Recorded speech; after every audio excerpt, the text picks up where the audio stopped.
To read the Bible in a year, you need 30 minutes to listen or read and 5 days each week. Join us here at St.Andrews for Bible in a Year.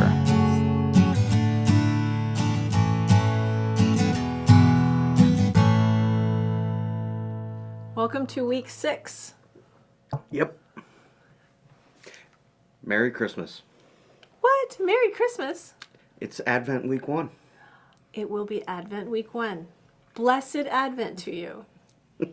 Rob's been jumping the gun on Christmas for months now. Yeah, a little bit. It is coming. Christmas is right around the corner and coming very quickly. It is coming very quickly. So in week 6, we have a lot of Exodus. Yeah, we're going to just focus Exodus for this. Great. And we'll catch up Ephesians next week. Okay. So we're adjusting the format a bit to dive deeper into the moments and stories and give life and breath to what is that interaction. And be a little more decent and in order for ourselves. Right.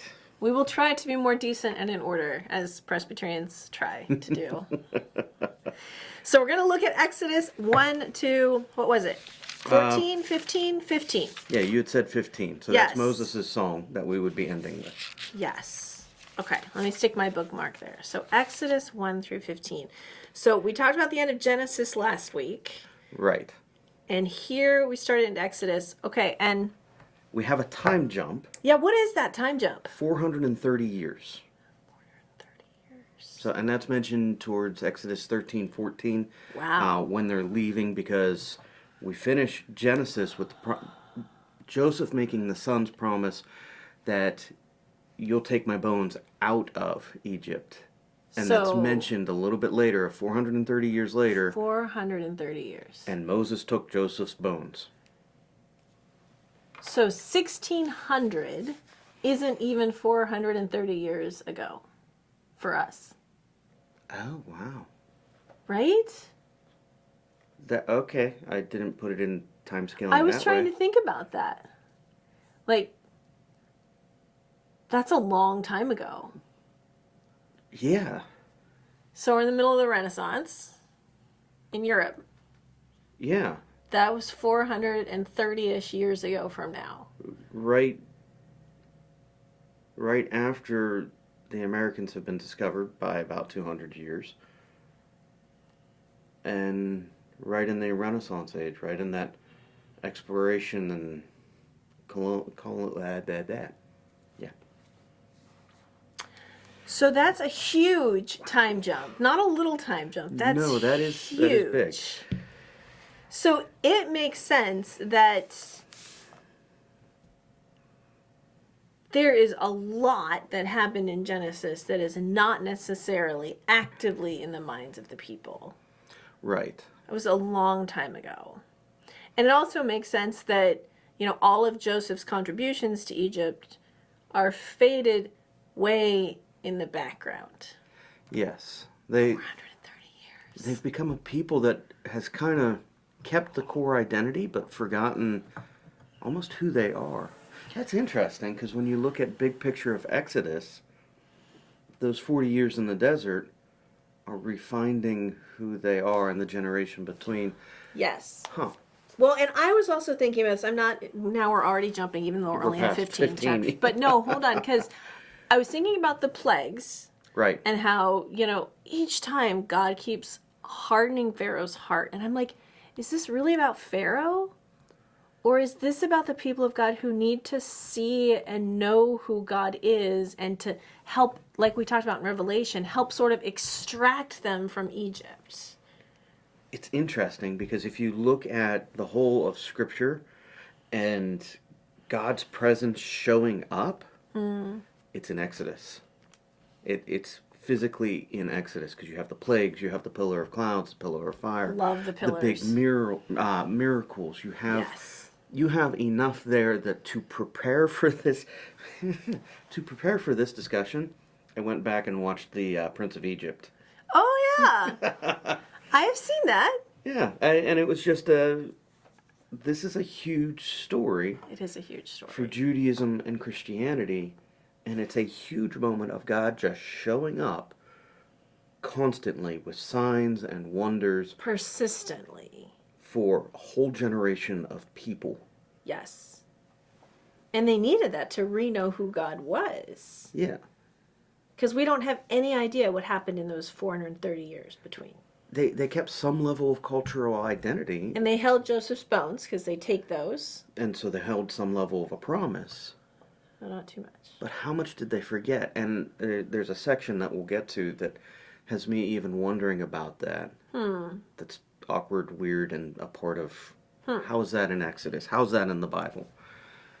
Okay, well, now I don't want to know what that is. But okay. We'll get there. So let's start with... all right, so we start to have this tension between the Israelites, who are greatly increasing, which is part of the promise from Genesis. Right. And the Egyptians feeling a threat from it. And so, when you threaten something, you want to control it. And it never seems seems to work well. It doesn't, but yeah, we do it, right? I mean, I don't Every like time. snakes at all, so I would like to control them in the sense that they are nowhere near me. But I have no control over that. There's a couple chapters about that in No, here. no, we're not going to talk about that right now. So they're increasing, and so they start to have more oppression and more restriction as they're trying to control these people. So we have this shift. And then, one of the things is they want to, basically kill the baby boys. Right. And so you get, love this, so you get Shipra and Pua, who are these midwives. And, seminary was great. yes. I remember us having all these discussions in seminary about these midwives, right? Because they're told, like, if it's a boy, you have to kill him. And they just don't do it, right? So when Pharaoh asks, like, what's going on, they say, oh, well, they're just too strong, and the babies are born before we get there. It's just one of these things where you're just like, oh my. I do love that. It's almost a weaponized, bureaucratic kind of positioning. Yeah, it's sort of using the system, but it's also sort of...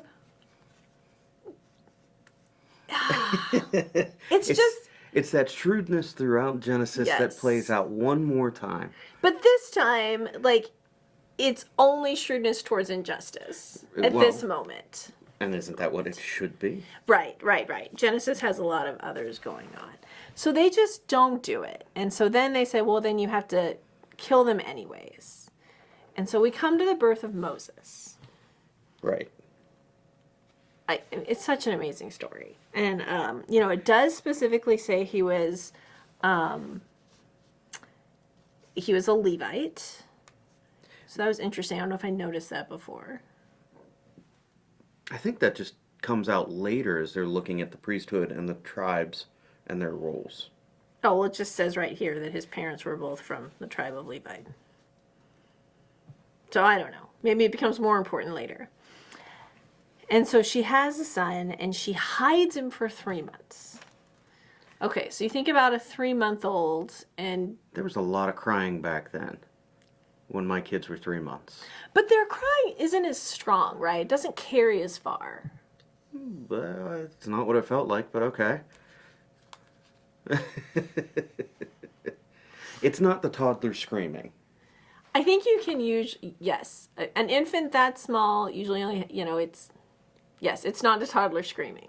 It's not a full-on tantrum. Yeah.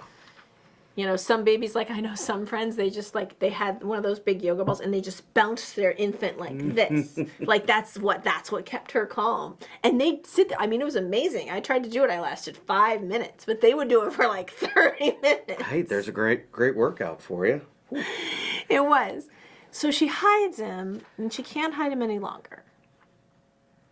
She puts him in a basket in the river. And it feels too like this is a possible plan, doesn't it? Like hiding him in the reeds. Yeah, but maybe at the time she knew that Oh, the daughter of Pharaoh was Pharaoh's down daughter river. would be not too far away. Maybe. She knew something about that. She knew what time they'd be bathing. It almost is set up like, okay, there's some sense of we don't know what, but It's a little bit more. Yeah. So I always took that as an action of faith. I think it's a little more. Yeah, Because I could see that. because it's his sister, it says, right, who follows. I don't know if that's Miriam or not. So his sister sort of stands a distance and follows. And so when Pharaoh's daughter picks up Moses, his sister asks, "Do you want me to go get a woman from the Israelites to nurse the baby?" So who does she get? Her mom. Moses' Moses' mother. Isn't that great? Anyways, it's just delightful.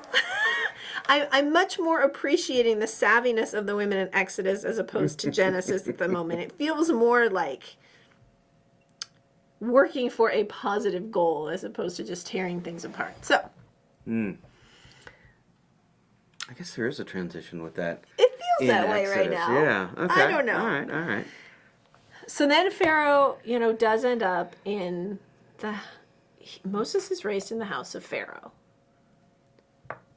So does he grow up with the Pharaoh who he is sent back to, try and get the people out from?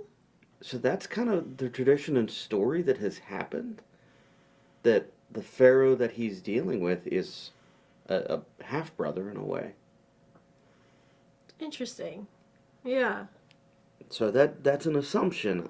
I could have missed it, but I didn't see anywhere where it said that directly. It doesn't. I didn't see it either. The only time a brother is mentioned is in reference to Aaron. Which, if that is part of the tradition, I mean, that's an interesting piece of the half-brother Pharaoh, the full brother Aaron, and what is the clash of cultures we're about to deal with. Yes, and who did he really know well? Like, if you grew up in Pharaoh's house, how much did he know his other family? I mean, a little bit.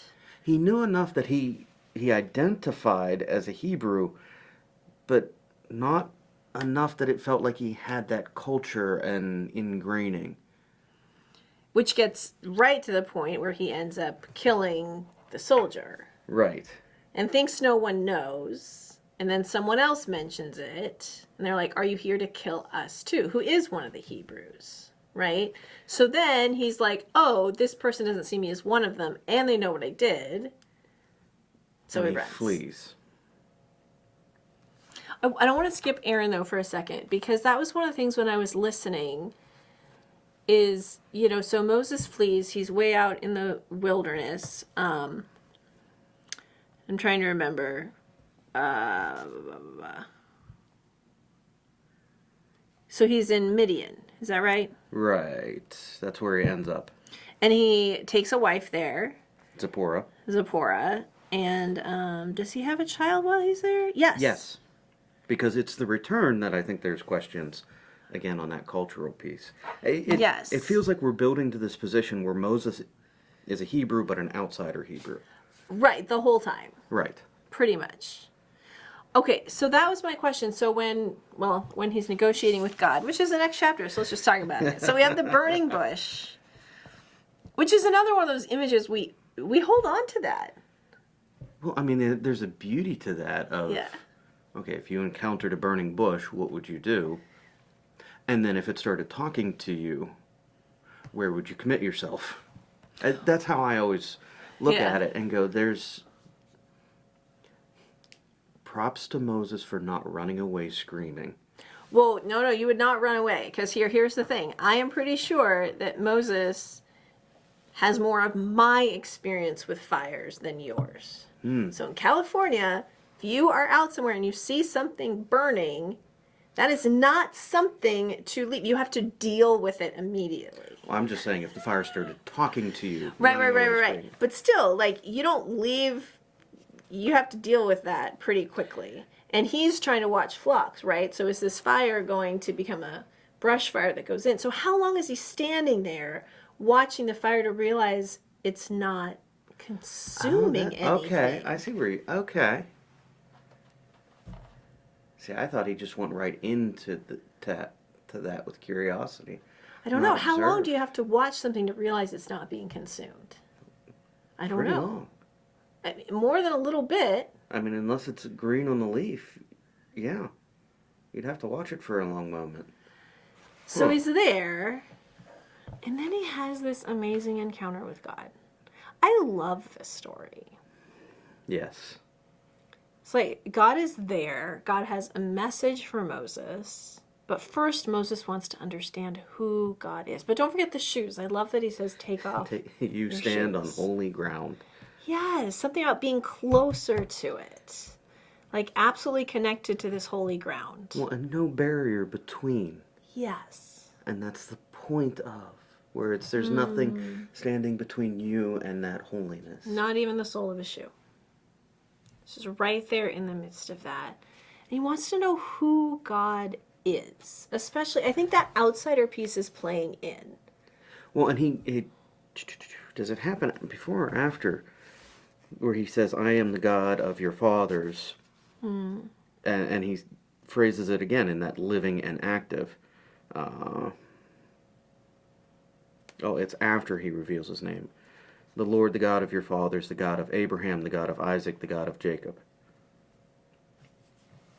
Just again, that there is life, there is more than, and the beauty that is the revelation of God's name. And I do always find that just kind of peaceful. The generations. It's not just for this moment. It's for this generations. And even though it was 430 years ago, it is still for these generations.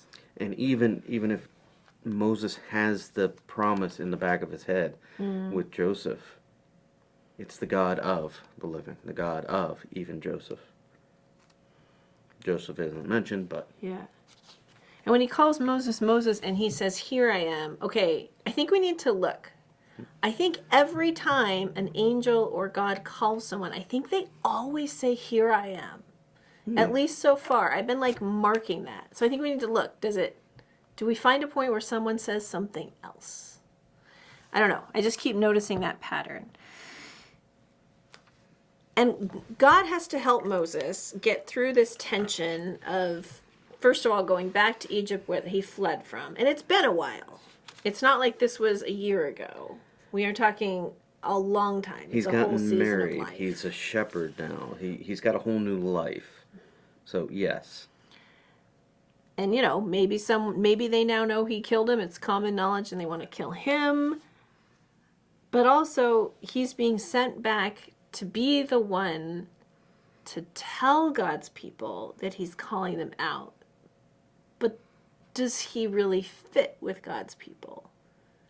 He's an outsider. And Yeah. okay.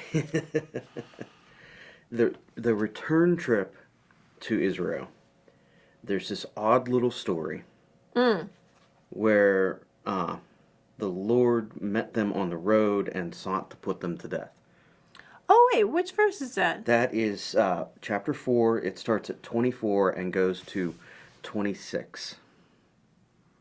Oh, and Zipporah Circumcises their son, taps Moses' feet with the blood of it, and says, you are a bridegroom of blood. And the Spirit of the Lord departed because of circumcision. And the curiosity and the piece that I stuck with on how much of an outsider of a Hebrew is Moses circumcised?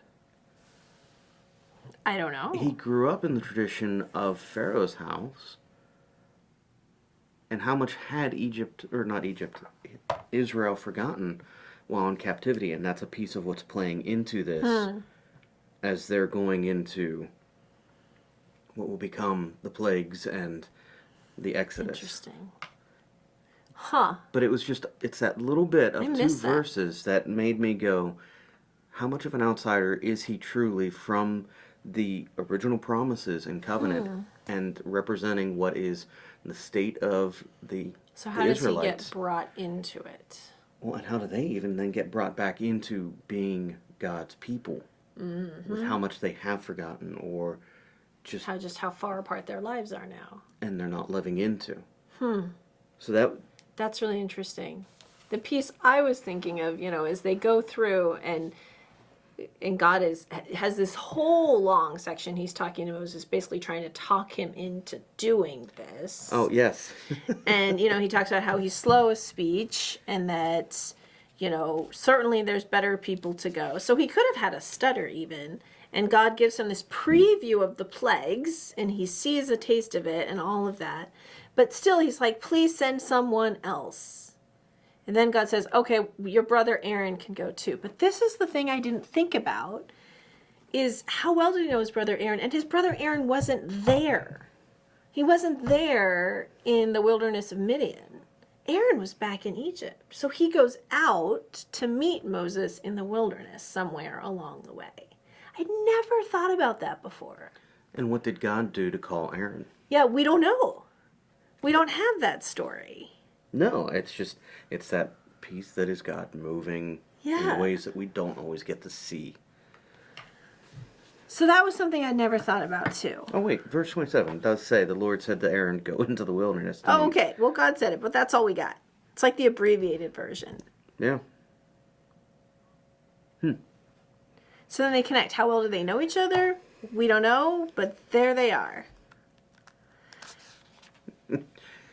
And then we have Moses and Pharaoh. We've got to keep going here. So then we have Moses and Pharaoh. And I still think this is not just about freeing the people, but also the people need to see and know the power of God. And in the midst of all of these, we don't have to go through every plague, do we? In the midst of all the plagues, the part that I had also never thought about before was the magicians. They were able to copy 3 of them. Okay, that's like blowing my mind. Have you ever met any sort of magician that could like do anything like that? I have seen some really good illusionists do some amazing things. Huh. I don't have it on the board anymore. There was an up-close magician I met who did some amazing card tricks, and it was really impressive. And I love that, but I don't know. I mean, it's interesting, but there's a question of how much of this was actually a spiritual element that they were tapping into, and how much of it was just sleight of hand. Yeah. So. But that did strike me this time. And then there's that moment where the magicians tell Pharaoh, please make it stop. Yeah. They said, this is the finger of God. And that was with the boils. Yeah. But Pharaoh's heart was hardened and he wouldn't listen to them. And that's the tough part where it finishes every way with Pharaoh's heart was hardened. Yeah. And it continues to harden through each of the plagues. And real quick, we can list them. You've got water to blood, the frogs, gnats, flies, all of the livestock die, boils, hail, locust, darkness, and then the firstborns. Yeah, and I think listening to it was, I think, harder than reading it in the sense that the images are a little more powerful as you're listening. You're like, oh gosh. I mean, for some reason, the hail really got me thinking about like how destructive that would be. Well, and that's actually why I went and watched Prince of Egypt. Because it was, okay, they have this in there, and it is a story worth telling and understanding. But how we tell these stories, how we interact with them, is important. Because there's no point we can look and say this is comfortable. No. But it's meant to show kind of a toppling of what are the Egyptian gods, the Egyptian way, and the Egyptian culture for the Hebrew people. And God reasserting authority to the point where, going back to the magicians, they're saying, this is God. This is God, beyond us. And the people seeing that one after the other, that God is fighting for them and God is bringing them out. Because it is easy to doubt. It's very easy to doubt. Yeah, so we have that whole thing. It is hard, though. I mean, because you get to the end and it's like,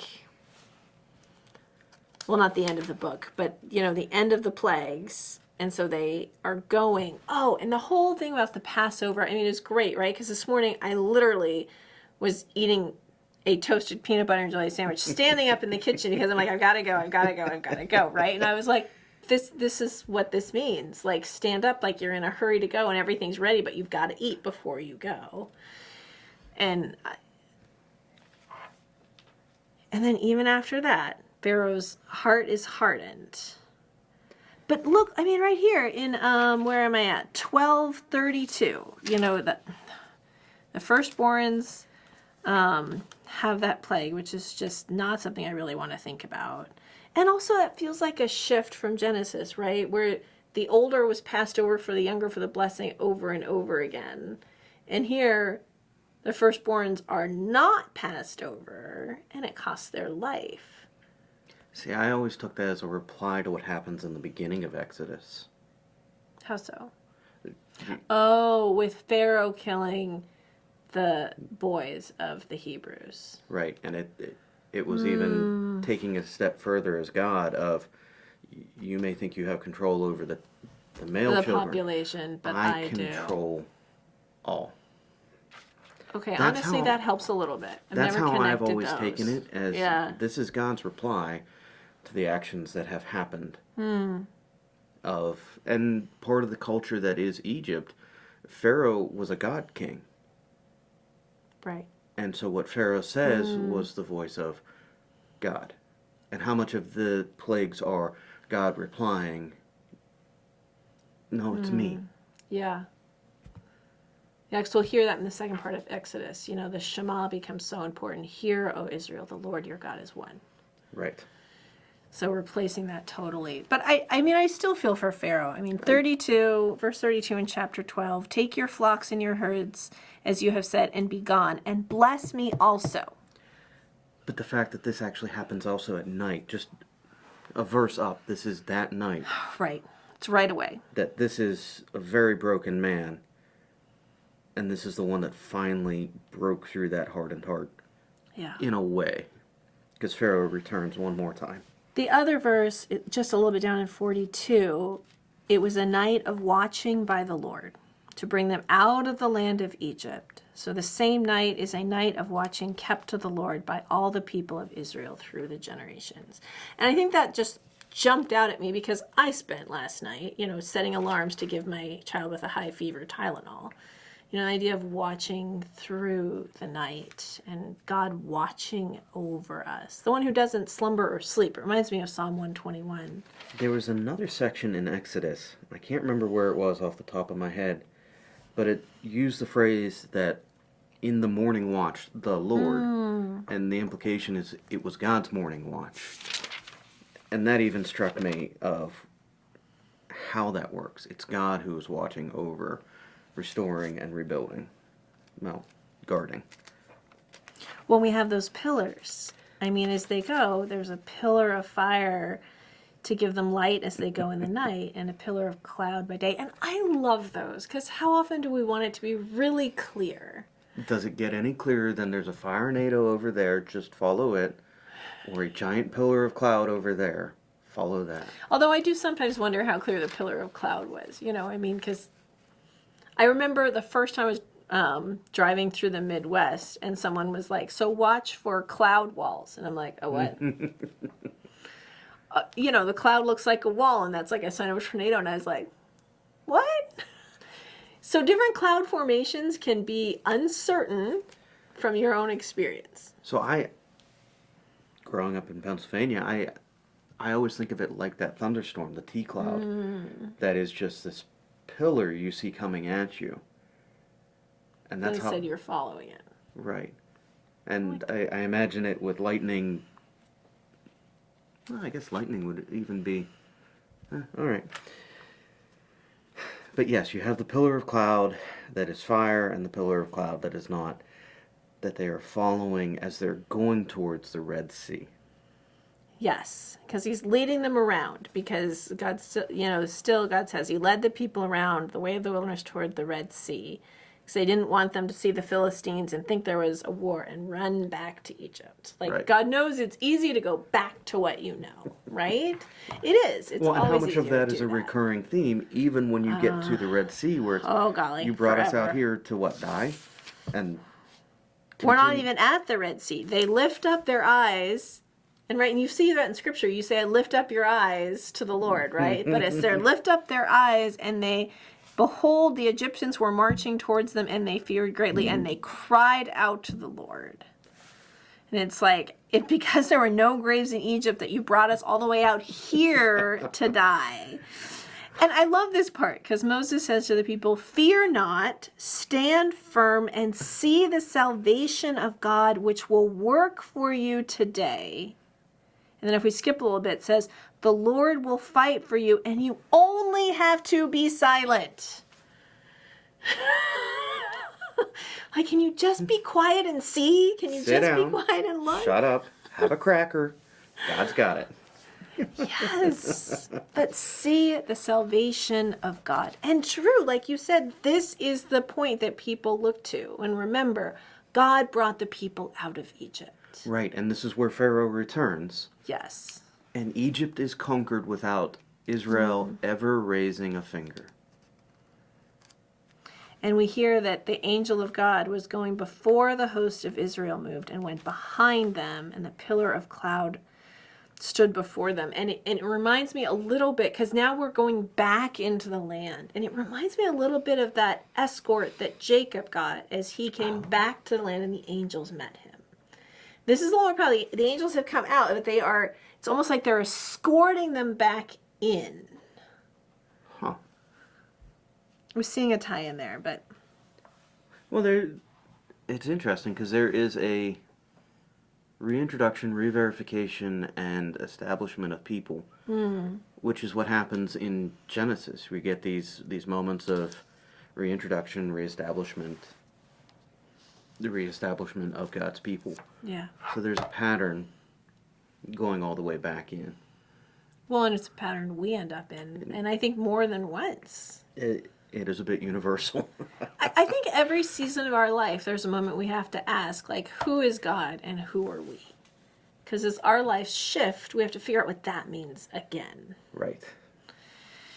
Okay, but let's not forget, so we're going to get to the Red Sea. So we've had all of these plagues, which are miracles, but not the kind we'd love to see. Right. But then we get the kind we love, right? Like Jesus walking on the water, Jesus calming the storm, the waters parting, and the people walking on dry ground. Which is funny, because even there, it's like the horses like looked up or something, got all confused, and then in the rustle they end up stuck in the mud. Mm-hmm. But the people are walking on dry land with these walls of water. Which has to be one of those moments where people are just like, I can't believe I'm doing this, or let's not even think about it. We just got to get through this. Like, what am I doing? Process once we get to the sort other of side. how I feel when you tell me I have to do a zip line. I'm like, okay, I'm gonna get to the top, and I am just gonna step off. Like, I'm not thinking about it. We just got to get there. It happened once. Happened once. But they go through. I mean, that's the amazing moment. God led them out through this Red Sea, and then again that hardened heart, and the waters cover, and the oceans swallow the Egyptians. I mean, in one sense, it's so clear on God is the one who is in charge, and God is the one who has the power, and God's plan will not be swayed, but there's also this but we know this God of grace, and that's not what we're seeing here in any way for the Egyptians. But you have to wonder, and this goes back to that time jump, how did God not reveal himself as the God of grace to them, and how did they go away from that? Because where God is introduced to the Egyptians is saving them from a famine through Joseph. That's right. You're right. I forget about that. It was 430 years ago, though. We could probably round that up even a bit. That's probably 450 years ago. And you still have these moments of, okay, how did God in those times reveal himself with grace first? We don't for know. Generations. And it's not, I'm not saying that to say, oh, yay, there's a point where God switches, but it's just, I think God will always reveal through grace first. before we arrive at these points, sometimes it's hard for us to see that because when we sit with these chapters, the grace that's being received is the people and promise he made, and there's a whole group of people that are getting wiped out. And it's uncomfortable. It is. And I think it should be. Right. But we get to the end of 14, and what do we have? Finally, the people feared the Lord, and they believed in the Lord and in his servant Moses. The other thing that's coming to mind is as the waters came back across, God is cutting off their ability to go back to Egypt. But they keep trying to in their minds. They do. They do. But physically, there's this physical barrier. But finally, and you know what? We have to have these moments. The Song of Moses, where they celebrate and they worship. I mean, they kept saying that people need to have time to go out and to worship God. And here they do. They worship and they sing and they praise and they celebrate what God has done. And indeed, God has saved them. And we don't think about that very often. Like, how does God save us in this day and age? And when they were talking about the Passover, you know, this will be a day of remembrance. And, you know, what are the days of remembrance we have? I don't know if any of them are huge celebration days. I think there have been some. I think, you know, D-Day was a great day of celebration. But I think my generation, I mean, days of remembrance, I remember the Challenger, and I remember 9/11. I don't remember the moon. I wasn't alive yet. Right? So those moments of remembrance that generations hold on to, the Passover was one of them. We mark them in ways, but we don't hold them. I mean, the closest we can get to culturally would be the 4th. But it's not. It's not the same kind of No. thing. It doesn't is feel like the interesting. same kind of thing. Within the church, we have those days. Right. And I mean, we are in a different week. So Advent one. Thanksgiving is for us in a few days. But, you know, Well, Thanksgiving. okay, Thanksgiving. But When did Thanksgiving become a national tradition? what was that, about 60, During- 70 During the years Civil ago? War. Okay, Civil War. Because we needed to gather together. We needed to give thanks. And families had so much division that this was a need. But Thanksgiving is closer to Yeah, the that's- Passover than other things. Yeah. Yeah. Hmm. A day of remembrance. But that's what I feel like we need a way to reclaim those, to have days of remembrance where we have seen the salvation of God and we have seen the presence of God, because I think it's so easy in our world to forget those or to miss them and to, you know, let God fade in the background, even if it's only a couple of months as opposed to 430 years. But those markers of faith, I think we need those. That's a good thing to walk with, though, as we are starting Advent. And even move into Epiphany, which is a great tradition that we do. Yes, with the words. I Yeah, love the the words. Star Words. And, you know, those are about ready to go out soon. And What's your word? I don't know where my wallet. Oh, it's over on my desk. I don't remember off Don't the remember top off of my my head. head. It's in my wallet. Mine's been encouragement. And it's funny, it took me half the year to realize that that might not specifically be professional, but maybe more for my family. And I was like, oh, and somehow that seems harder. But it is interesting to walk through those words. Yeah. And I've got a bunch of them up on my board that I've walked with over the years here. And it's always interesting, the stories that come out of that, the markers that come out of that, the ways that have been connective, healing or growing. And That's really interesting as we go into the second part of Exodus, because we will get to see a glimpse of the people walking with God in the wilderness, and the growth and the challenges and the circling and the confusion of that. that ends with them being right at the cusp of the promised land.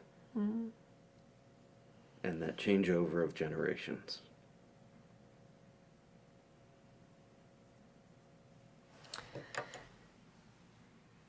So we're right in the middle of Exodus. Mm-hmm. And next week we'll go through the rest. Wherever you are in the midst of your reading, may you find a sense of God's grace. Sometimes we have to look for it.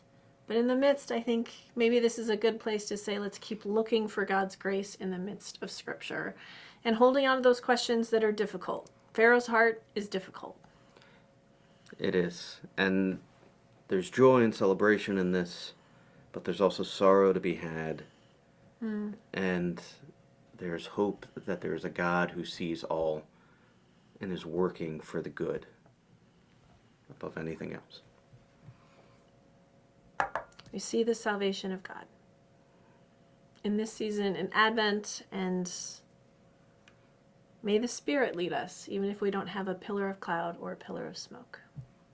Amen. Amen.